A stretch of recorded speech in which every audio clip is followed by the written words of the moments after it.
Good morning, traders. It's Peter Thompson, Senior Mentor of 1 Billion Signals, sponsored by Marriage Forex. It's Wednesday morning, March 4th. Time to take a look what's going on with the major currency pairs. Big event yesterday. Last night, Federal Reserve decreased the interest rate with 0.5%. This is big deal, guys, because it's gonna give completely different direction of what we see and what we've been seeing actually so far.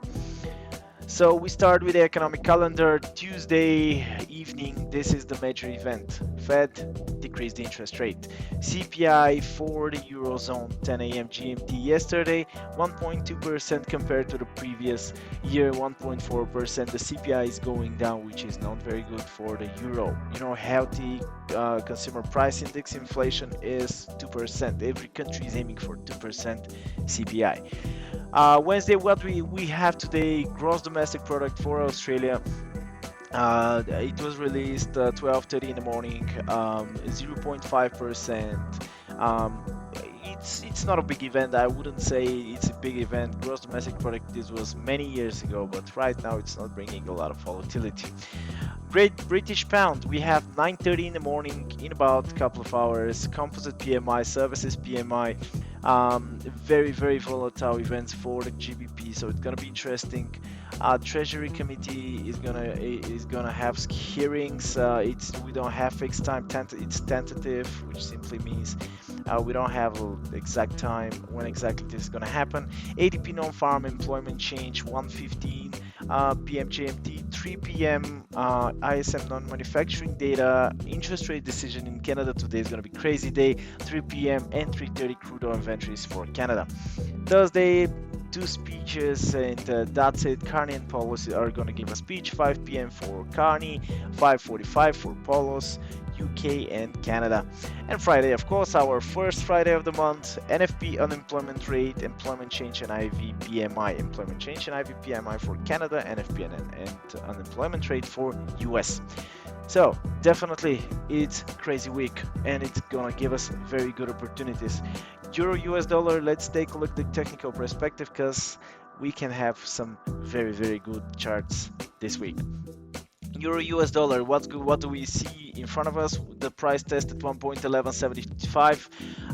We had a talk about it, insane drop, 450 pips, and obviously we have such upward movement. This is not an uptrend. I really have to say that, because a lot of people are asking me, but Peter, Euro is in an uptrend. Euro is not in an uptrend. It was in a downtrend here, because obviously we have lower highs and lower lows, but this is not an uptrend because we don't have higher highs, higher lows. So this is a correction. Yes, super big one, but it's a correction. So 1.1175, there is a big chance to go down. Be careful with the short trades. I am short on the euro, ignoring this upward momentum here, 150, 120 pips, and I think test of 1.1116 is pretty possible, and even 1.1072. I'm gonna be very careful with the euro, because we have anyway better opportunities than the euro US dollar, and one of them is GBP US dollar. As you can see, broken the triangle here, even though I do not rely on triangle formations. I don't like them, but the fact is a fact. We have a triangle formation here, and we have lower highs, higher lows, and broken support level here around this level, 1.29 round number. Tested 1.28 as we expected. Slight drop, and right now, as you can see, it's stalling right on the support level. What is going to happen really from now on? I think we're gonna reach 1.26, 1.25 later. It's not gonna be a straight line, of course, but wouldn't possible to see 1.25 for the Great British Pound US. I am bearish on the GBP, but let's see what is going to happen. We have a lot of events anyway. Australian US, very interesting correction after the drop, quite normal. We expected. We've been expecting this correction. Australian US dollar, I'm gonna wait until 0.67, then I'm gonna wait to see what's gonna happen, and I'm gonna take a short trade. Totally short. I'm not gonna take buy trade in the Australian US, since it's in a downtrend, and New Zealand US is one of my favorites today. We have completely downtrend, very strong correction. 0.6321 is our resistance tested here, and very strong drop. I'm gonna looking for short opportunities on the New Zealand US today for good short entries, but it's pretty interesting because it's, as you can see, tested the resistance before Australian dollar test its resistance. So definitely New Zealand is better if I have to choose between Australian and New Zealand. USD Canadian correction. Let's go directly to the crude oil first to see what is going on with the crude oil. As you can see, crude oil is making correction. We are waiting to see test of $50 per barrel of the crude oil, and then of course you know what we're gonna do. You know our long-term forecast: $30 to the end of March and middle of April. USD Canadian 1.8351 tested the support level. So simply here the Canadian dollar goes up, Canadian crude oil goes up, making correction. Still, we can see 1.3278. Be careful with the buy trades of the USD CAD.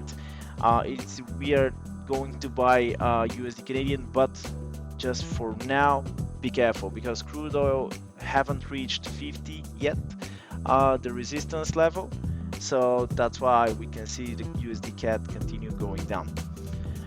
USD Swiss, one of my favorites, you know that very well. 0.9629 is our resistance zone. Even between 13 and 29 is our resistance zone. The price is heading up to reach it, to test it.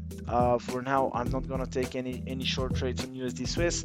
We've been expecting a recovery. We can have even stronger recovery than this resistance level, bear in mind, simply because the drop is very strong. So relatively speaking, we can see bigger recovery and the price simply to pass through the resistance zone.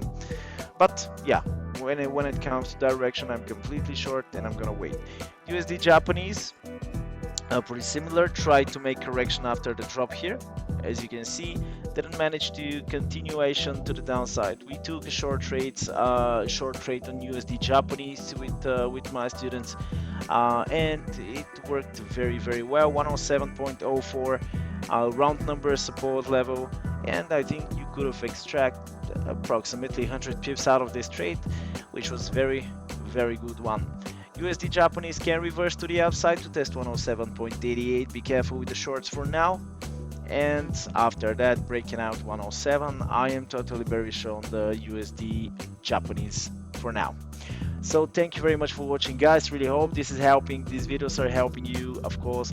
Hope you enjoy it. Thumbs up if you would like to support the videos, and subscribe to our YouTube channel. Comments below, share us, and like us on the social medias. If you want to reach me, you know how to do it. Have a very profitable week. Follow the economic calendar, of course, and enjoy the weekend, and expect my video on Monday. Bye bye.